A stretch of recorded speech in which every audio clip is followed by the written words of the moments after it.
అడిగిన సమయంలో తను అలవోకగా నన్ను మోయాలి. సొగసుని పొగడమే తన కలవాటైపోవాలి.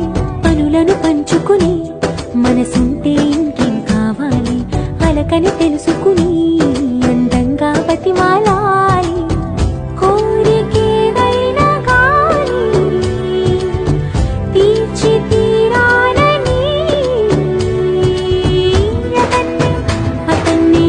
అతన్ని చూడడానికి